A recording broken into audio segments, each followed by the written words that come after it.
There was a time when Nathaniel Voss had everything, a name etched into marble, a voice that could move markets, and power that came with silence. He sat atop billion-dollar empires, cloaked in tailored suits and confidence. His office, a glass temple in the sky, looked down on a city that once bowed to his decisions. But all of that, his empire, his influence, his mobility, vanished in a heartbeat. The crash wasn't what destroyed him, not entirely. It was what followed, the weight of absence, the sound of lives moving on without him. In a moment, the man who once soared in private jets was grounded, confined to a steel-framed wheelchair that carried more than just his body. It bore the ruins of his past. He spent his days under the brittle shade of a dying tree in Central Park, its branches stretched thin like the remnants of his own fading strength. Alone, overlooked, he watched strangers walk by without a second glance, unaware of the man who once owned the skyline. His legs had been silent for 17 months, unmoving, forgotten by the world and almost by himself. His wife Elena had tried to keep life stitched together, but love alone cannot hold up collapsing walls. Her smile had disappeared. Her skin had grown pale, her voice quieter. She had become a shadow of the woman she used to be. The burden of caretaking had hollowed her bone by bone. Nathaniel saw it all. Every grim morning, every quiet breakdown behind closed doors, and every day he whispered a question into the sky that never answered. The silence screamed louder than any siren. And then when hope was threadbare, when even grief had grown dull, a whisper arrived, not from above, not from within, but from the street, wrapped in the voice of a child. What followed seemed impossible, not in the way of fairy tales or miracles dressed in lightning, but quiet, steady, and human. A small gesture, a strange liquid, a stranger's presence. It wasn't the blue drink that changed everything. It was the crack it created in his disbelief, a fracture wide enough for light to seep through. Something shifted, a twitch, a tremble, a flicker of life that hadn't existed for nearly 2 years. His right thigh, once as lifeless as stone, responded. Barely, but it did, and sometimes barely is enough to build a life again. That night he couldn't sleep, not because of pain, but because wonder had returned. The next day something in him refused to sit still, and again it moved. This time both legs stirred. By the third morning he didn't just feel it, he believed it. By the fifth he stood, for just a few seconds, but enough to break the pattern of defeat. His wife found him mid-stand, shocked, breath stolen from her lungs. And in that single, shared moment, a decade of pain cracked open. Tears flowed, but for once they were not born of grief. He didn't tell many people, not at first, not because he doubted it, but because he needed to protect it, to let it settle like fresh soil after the first rain. He held onto that half-empty bottle like a sacred secret. He didn't understand it, but he didn't need to, not anymore. Instead of rushing back to boardrooms or clawing his way into headlines, he chose something else. He chose stillness, presence, purpose. The park became his temple, not the tower of steel and glass. He returned every morning, sat on that same bench, watched life unfold around him. But the boy never came back, the one who offered the drink, the one who saw him when no one else did. It didn't matter, because Nathaniel had already decided that if the boy never returned, he would become him for someone else. So he walked limping, yes, but forward, into a world that needed more than money. He found a youth shelter nearby, one he'd driven past 1,000 times, never noticing. This time he stepped inside. He didn't bring money. He brought himself. The counselor didn't ask for a donation, only time, and Nathaniel gave it. Hours that once belonged to mergers and deals were now spent reading to children, fixing what others ignored, listening, really listening to stories that didn't make headlines. Children with broken shoes, teens with broken homes, faces that mirrored what he once felt, unseen, unloved, unwanted. He listened to their anger, their doubt, their hope.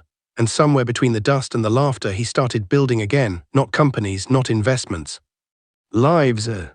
He called the program Steps Forward, because healing isn't always loud. Sometimes it's one slow step at a time. He gave them not just things, but belief, and belief, when poured gently into others, becomes something far stronger than pity. Elena began to glow again, her body no longer bent under the weight of sorrow. They spent afternoons watching kids chase soccer balls and dreams. She smiled again, he laughed again, the kind of laughter that comes from surviving. And though the empire never returned, and some doors stayed closed forever, Nathaniel no longer looked at the world with clenched fists. Instead, he looked outward with open hands. And when he passed someone who seemed hollowed out by life, someone sitting where he once sat, he paused, gently, without judgment, and whispered the same thing that once stirred something in him. Believe, help someone, the rest will come. There are moments in life that shift the axis of who we are, not with thunder, not with applause, but with quiet, steady gravity. For Nathaniel, that moment had already come and gone, but its echo rippled through the days that followed, not just in his bones, but in his choices.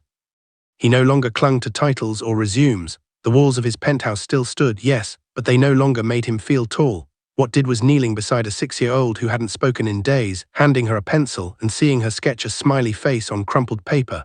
That was worth more than any signature he'd ever inked onto a billion-dollar contract. He began to notice things he'd once ignored. The way light hit cracked pavement, the hush in a child's breathing during story time, the gratitude in a mother's eyes when he fixed a leaky faucet in the shelter's bathroom. There was beauty in the ordinary, and somehow he'd never seen it until his legs stopped working and then started again. Nathaniel stopped chasing after the version of himself he used to be. He didn't need to resurrect the man in the suit, the man who owned buildings but couldn't carry his own soul. He found more worth in teaching kids how to plant seeds than in closing international deals. And what bloomed from that garden behind the shelter wasn't just vegetables, it was redemption. His name started to spread again, not in Forbes, not in stock circles, but among school halls, among single parents, among social workers who whispered, "He shows up." That became his legacy, not success but presence. But something strange began to happen. The more he gave, the stronger he felt, not just emotionally but physically. Doctors were baffled. His muscles responded faster than expected. Nerves that should have stayed dormant began to reconnect. No one could explain it. Some labeled it spontaneous recovery. Others called it misdiagnosed nerve damage. Nathaniel said nothing, because deep down he understood it wasn't just medical. It was meaningful. There was no miracle pill, no secret drug, just a bottle half empty and the words of a child who never gave a name.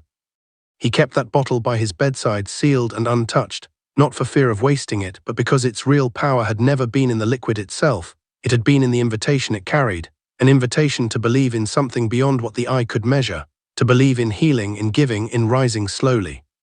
Elena, too, found herself becoming someone new. Freed from silent suffering, she returned to painting, something she had abandoned when caretaking consumed her. The walls of their apartment began to fill with color again, and when people visited, they didn't talk about the accident. They talked about the children, the shelter, the garden, the life that had taken root from ruin. One evening, as twilight softened the city skyline, Nathaniel stood on the rooftop of the shelter, alone, hands resting on the rail, wind threading through his shirt sleeves. Below him, laughter echoed from the backyard. Children racing, yelling, living. That sound meant more than the applause he once received after keynote speeches. He didn't see himself as a savior. That word made him uncomfortable. He saw himself as someone who almost disappeared, and didn't. Someone who was cracked open and chose to let light in, not bitterness. He still remembered the boy, not his face, not his name, he never gave one, but the presence of him, as if he had walked out at the very moment Nathaniel needed most. A stranger in overalls, barefoot, carrying nothing but conviction and a glowing blue bottle. Nathaniel often wondered where that child went. He'd asked around, park vendors, regular joggers, even police. No one remembered seeing him. No one recalled a boy matching that description. It was as if he had slipped between the folds of reality and appeared only for him. But Nathaniel no longer chased answers. Some things weren't meant to be explained, they were meant to be honored. Each time he passed someone stuck in their own invisible wheelchair, whether emotional, physical, or spiritual, he offered not advice, not judgment, but a story. His story, not with pride but with honesty, not to impress but to connect. He didn't talk about the billions. He talked about the blue liquid, the twitch, the moment the wind shifted in Central Park. And sometimes that was enough to stir something in another, a flicker, a tear, a pause. And that pause, that heartbeat where the listener truly feels seen, is how transformation begins. Nathaniel built something new from that space, a foundation, not one made of glass towers but of human connection, of whispered truths, soft confessions, and the courage to say, "I was broken too, but I didn't stay that way." Every month a new kid at the shelter would come up to him, unsure, wounded, barely trusting the world. And every time Nathaniel would kneel, meet them eye to eye, and share the same words that once stirred his soul back to life. Help someone, the rest will come. Time, once a force that Nathaniel Voss feared slipping through his fingers like sand, had become his ally. The minutes no longer screamed with urgency or clung to productivity charts. They moved softer now, as if time itself had learned to breathe slower. He wasn't chasing it anymore, he was walking with it. Each day became a ritual, a slow, deliberate unfolding of the present. Mornings began with the hum of a kettle, the soft creak of floorboards under his recovering steps, and the smell of toast wafting through the apartment. Elena would sit at the window, brush in hand, colors spread across the table like a quiet rebellion against the grayness that once consumed their lives. He'd join her, coffee in hand, and just watch, the way she moved, the way sunlight caught her hair, the way her face softened when she was lost in her painting. She looked different now, not in a way that age or health can measure, but in lightness, as if a shadow had been lifted. The weight she once carried had dispersed, not into oblivion but into purpose. They both found meaning in the little things: morning walks, meals shared without distraction, the occasional silence that wasn't empty but full. Nathaniel's transformation didn't end at recovery. It evolved into something more profound. He started writing letters, not emails, not memos, letters, handwritten, personal, to old friends, to business partners who vanished, to strangers who had written to him after hearing his story, letters that didn't ask for anything. They simply offered truth, forgiveness, grace. Sometimes they were returned, often they weren't, but that wasn't the point. It was about release. He started speaking to small groups, youth centers, recovery circles, community libraries, not to tell them how to succeed, but to remind them that surviving was already a form of success, that failure doesn't always look like bankruptcy and healing doesn't always come with applause. He told them about the park, the boy, the drink, the twitch, the days he hated waking up, and how even that changed slowly, like seasons turning without permission. His story began to ripple outward, not viral, not loud, but steady. It found its way into the hands of people who needed it: single parents, veterans, addicts, dreamers on the brink. Some sent letters back, written in shaky handwriting, thanking him for reminding them they weren't alone. One of them, a teenager from Detroit, wrote that he'd been planning to end his life the night he stumbled across a podcast episode where someone retold Nathaniel's story. He didn't. Instead, he went to a shelter the next day and asked how he could help. Nathaniel never met him in person, but that letter stayed in his drawer beneath the bottle, a reminder that even unseen seeds grow roots. Not everything was perfect. His limp remained. Some days old pain knocked at the door of his spine and reminded him of fragility, but it no longer controlled him. It was part of him, like a scar that testifies more to survival than to pain. Elena still had quiet days, but they shared them together. They'd sit on the shelter's rooftop on Fridays, watch the sun collapse behind the skyline and count blessings like children count stars, imperfectly, excitedly, and without ever reaching the end. The garden they planted with the children had flourished. Tomatoes, herbs, even strawberries peeked from the soil. Kids who once scoffed at the idea of growing anything now raced to water their patch. And in that garden, Nathaniel saw proof that broken soil is the most fertile place for growth. He often thought about legacy, how his name used to be associated with press releases, earnings calls, and quarterly growth. Now it was connected with laughter, kindness, second chances. He liked that version more. It felt real, grounded. He didn't crave recognition, just continuation. That one day when he was gone, someone would remember how he made them feel: safe, seen, worthy. One morning, years after the first twitch in the park, Nathaniel sat beside a new boy at the shelter. This child had scars not visible but loud. You could hear them in the way he hesitated before speaking, in the way he flinched when praised, in the way he carried emptiness like armor. Nathaniel listened, quietly, patiently, and when the boy finished, unsure of what to expect, Nathaniel placed a small item into his hands. It was a bottle. The same one. He had cleaned it, polished it, filled it not with blue liquid but with folded notes. Inside were words written by children at the shelter, messages of hope, encouragement, forgiveness, healing. The boy looked up, confused. And Nathaniel smiled gently, then spoke, not loudly, not urgently, but with the quiet strength of someone who had lived his way back from the edge. Not everything broken needs to be fixed. Some things just need to be held. And in that moment the boy exhaled. Sometimes that's where it all begins. Years passed and the seasons turned like pages in a book Nathaniel no longer tried to control. He stopped measuring life by numbers. No more profits, no more projections. Instead, he measured by names, the names of the children he had met, the ones who had walked in silent, hardened by the world and left softer, a little more hopeful. Each name held a story. Malik, who had once refused to speak, now performed poetry in front of crowds. Jada, who ran away from foster homes, now studied to become a counselor. Tommy, who broke more windows than pencils, now built birdhouses out of recycled wood and gave them away on weekends. These weren't miracles, they were answers to pain, to loss, to abandonment. Nathaniel didn't claim to have healed them, but he helped them believe they could be healed. That was enough. In many ways, the shelter had become his true legacy, more than the companies he once built, more than the deals that had once lit up stock tickers, because here, in this place of scraped knees and second chances, he had found what billions couldn't buy: belonging. Every year on the anniversary of the SIP, Nathaniel returned to the same bench in Central Park. The maple tree, though now fully recovered and healthy, still reminded him of how things decay before they bloom again.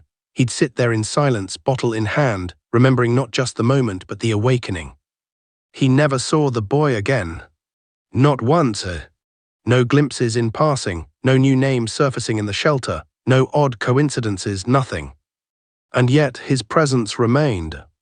In the way Nathaniel paused when someone cried quietly, in the way he never ignored a child who stood apart from the group, in the way he noticed pain that tried so hard to hide behind smiles, that boy had awakened something that couldn't be unlearned. There were quiet nights when Nathaniel would sit alone, sipping tea, gazing at the bottle on his shelf. He would smile to himself, not out of certainty but out of wonder. Not knowing where the boy came from no longer bothered him. He had learned that not all questions require answers, some just need reverence. Eventually, Nathaniel and Alina moved into a small home just outside the city. Modest, peaceful, the kind of place where birds returned in the spring and the mailbox always had something handwritten. They adopted a dog, learned to garden together, and held quiet dinners where conversation outlasted the meal. People still came by, some from the shelter, some complete strangers, all looking for something, not money, not miracles, just connection. And Nathaniel gave it freely, fully. He didn't talk about success or formulas or strategies. He talked about stillness, about the ache that comes before the shift, about how sometimes the darkest parts of our story aren't the end, but the middle. He told them that pain doesn't mean you're being punished. Sometimes it means you're being prepared. He told them that the voice they're waiting for might not come from the sky, but from a stranger on the street, or a child, or even a bottle of blue liquid offered with a stubborn smile.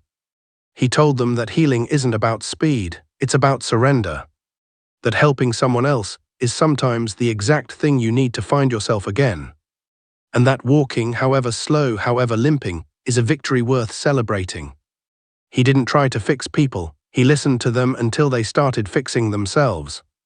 The garden at the shelter, it doubled in size. The kids started namming the plants, not scientifically but personally. One row of tomatoes became the comeback crew, a small patch of carrots was named Second Chance Carrots, and someone tied a ribbon around a sunflower and called it Hope. Nathaniel smiled at their names. Because kids, even the broken ones, know how to grow things.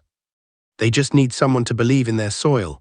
The story of Nathaniel Voss became one that no longer belonged to him alone. It stretched beyond his breath, beyond his words, into the hearts of those who simply heard it. He never called it a testimony, never claimed divine revelations or profound wisdom. He just lived differently, quieter, truer. And that truth had a way of finding people. Years after his first steps back into the world, a book arrived in the mail. Unmarked cover, no author name. Inside were short stories, fictional yet familiar. In the middle pages was one that stopped him cold. A man in a suit, broken by life, found beneath a maple tree. A child, barefoot, appeared with a glowing bottle. No miracles, just belief, just presence, just one small sip and everything that followed. Nathaniel smiled and closed the book gently.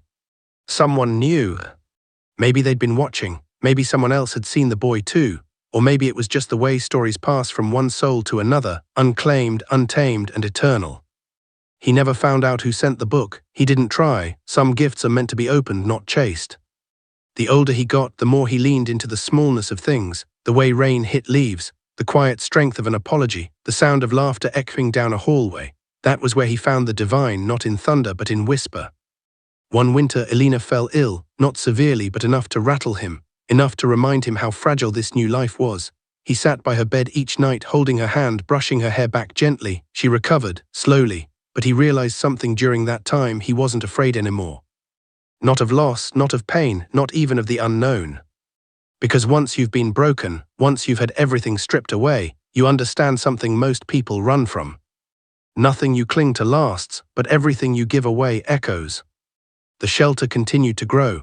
Volunteers came not for resumes or college credits, but because they felt something in the air there, a kind of peace, a kind of redemption. Nathaniel rarely talked about the accident anymore. He didn't need to. His presence told the story better than words ever could.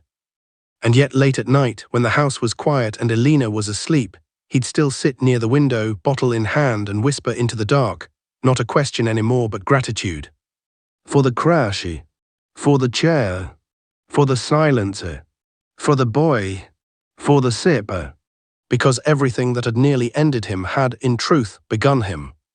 He sometimes imagined the boy watching him from somewhere, maybe from the same park bench, just invisible now. Maybe he was no longer a boy, maybe he never was, maybe he was every person who ever stopped to offer kindness when the world walked on. One evening Nathaniel was invited to speak at a small school, not a lecture, just a talk, a simple conversation. He told the kids the story, not the polished version but the raw one, the accident, the depression, the drink, the garden. And when he was done, a little girl raised her hand. Was the blue drink real? He paused, then smiled. It doesn't matter. The room went quiet. Because what mattered was what it gave me, the courage to move, to believe, to give. He looked around the room. Sometimes it's not about the miracle, it's about what the miracle makes you do next. The applause that followed wasn't loud, but it was honest, and that's all he needed. Back home that night he placed the bottle back on the shelf. It was dustier now, a little worn but still sealed. Not because he needed it, but because it had already done its job. It had reminded him what healing looks like. It's not flashy, it doesn't happen all at once. It shows up in the morning light, in a tired laugh, in a hand held too long, in a life rebuilt from pieces. And it begins with belief. Just a little. Just enough, years melted into memories like snowflakes disappearing into the earth quietly, gently, completely. Nathaniel Voss had stopped counting them, not because he feared age, but because every year felt less like a measurement and more like a gift.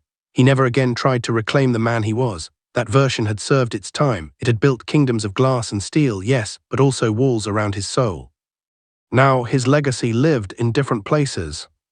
In the sunflowers that bloomed too tall for their garden boxes, in the laughter of children who once flinched at loud voices, in the quiet tears of teenagers who realized, maybe for the first time, that someone believed in them. His name didn't show up in business journals anymore, but it was whispered in bedtime stories, written in thank you notes with crooked handwriting, scribbled in chalk on the shelter's sidewalks. Thank you, Mr. V. It was enough. It was everything. Every now and then a reporter would stumble upon the tale. They'd dig through the ashes of his former empire, trying to piece together the fall. A few asked for interviews. He declined politely, not because he didn't want the story told, but because it wasn't his anymore. It belonged to the boy, to the garden, to every single person who ever felt broken and didn't stay that way. The boy, always the boy. Nathaniel still thought of him, sometimes during early morning walks, sometimes when wind rustled through the trees just right. He never saw him again, not even a shadow, but that didn't matter. His presence lingered in the silence between heartbeats, in the space where faith lives without needing proof. One evening, while reorganizing old files, Nathaniel came across a letter he had forgotten. It had no return address, only a single sentence written in neat, childlike handwriting. You believed, that was all I needed. He held it for a long time, hands trembling, not from age but from something deeper, recognition, the kind that makes your chest swell and your eyes burn. Elena found him like that, sitting on the floor, letter in his lap, eyes glassy. She didn't ask. She just knelt beside him, leaned her head on his shoulder, and breathed in rhythm with him. Some truths don't need to be spoken, they just need to be shared. As the years passed, Nathaniel moved slower, his steps shorter, his hands shakier, but his presence only grew stronger. Children from the shelter grew up and came back, bringing their own children. They called him Papa V. They brought gifts, stories, updates. Some had started non-profits. Others became teachers, artists, social workers. A few confessed they'd been headed somewhere dark before he changed their direction. He always smiled humbly. He never claimed the credit. I just walked beside you, he'd say. You chose the road. And it was true. Because that's what healing does. It walks with you, not for you. He created something permanent, a ripple of goodness that didn't depend on wealth or perfect health, a movement born from brokenness, a legacy not carved in stone but in soil, rich, forgiving, full of new beginnings. Eventually, the shelter held an event to honor him, a surprise. The garden had been expanded, a mural painted. It showed a tall sunflower in the center, surrounded by smaller blooms. Above it, in sweeping letters, were the words, "Help someone, the rest will come." Nathaniel stood in front of it, speechless. Dozens of children, now adults, stood around him, clapping. Elena held his hand. A few kids cried, so did he. But his tears weren't sad.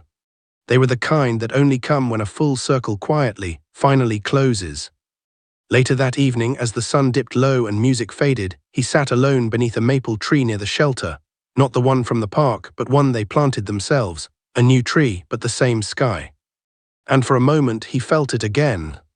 That flicker, that twitch. Not in his legs this time. In his heart. A small glowing reminder that some sips echo for a lifetime. He closed his eyes. Not to sleep, but to listen. And in the wind, somewhere between memory and mystery, he thought he heard footsteps. Barefoot, soft, familiar. Nathaniel didn't move. He sat beneath the tree, heart still, eyes closed, not out of weariness but wonder. That sound, faint as a breath, tugged at something ancient inside him, a memory not stored in the brain but in the soul. He listened not with his ears but with his whole being, and though no one else heard it, he knew.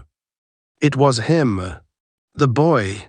Not in flesh, not in footsteps, but in presence. Somewhere between then and now, the past and the possible, he was there.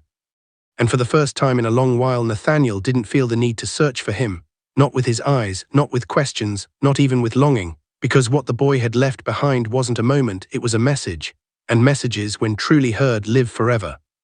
He opened his eyes slowly. The stars had begun their quiet takeover of the sky, one blink at a time, as if the heavens were remembering him too.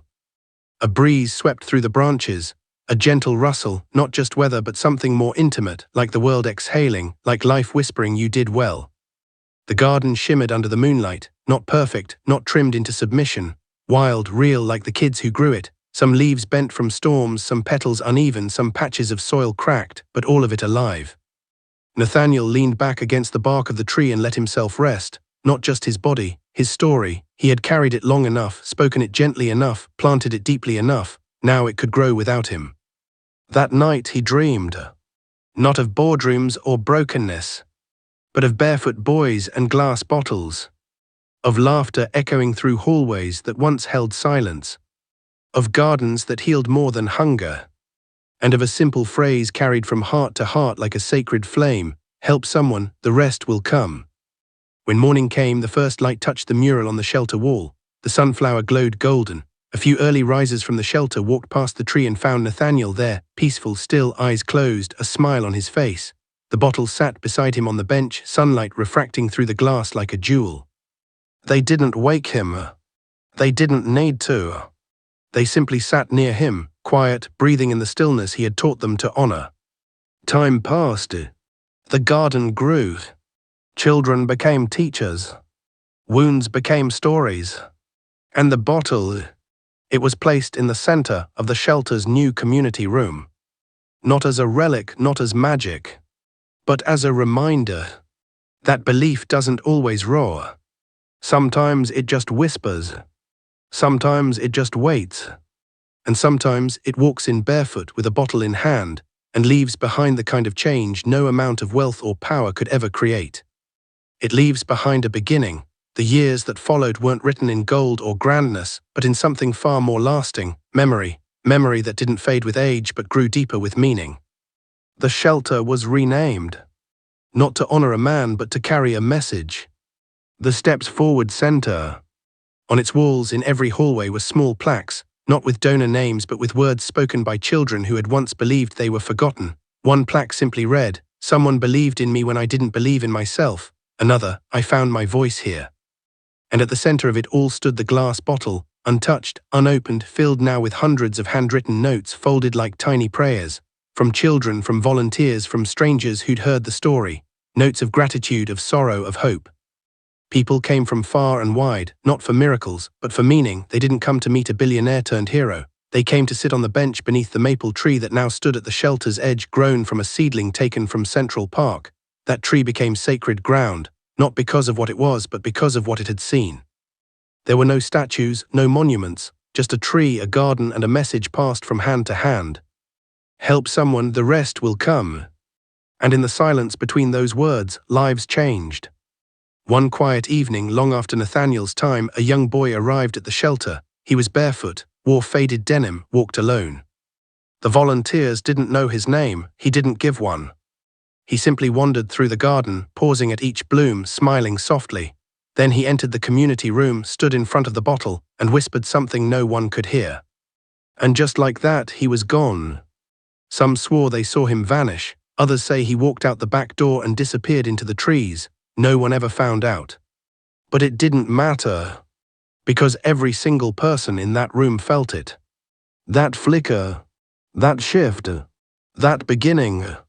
And someone new, someone who had just arrived, lost and angry, stepped forward and whispered for the first time in years, "Maybe I'll try." And that, in the end, was Nathaniel's legacy. Not wealth, not recovery, not even the miracle, but the chain reaction that comes from one act of faith, passed hand to hand, heart to heart. So if you're still listening, still wondering if this story was real or if the boy was ever there, just remember this. Sometimes the proof of belief isn't in what you see, it's in what you become, and if you help someone, the rest will come. If this story moved you, share it with someone who needs to hear it. Let this be the beginning of someone else's hope. And if you believe in the power of second chances, kindness, and quiet miracles, subscribe for more stories that awaken the heart. Stay kind, stay curious, and never stop believing.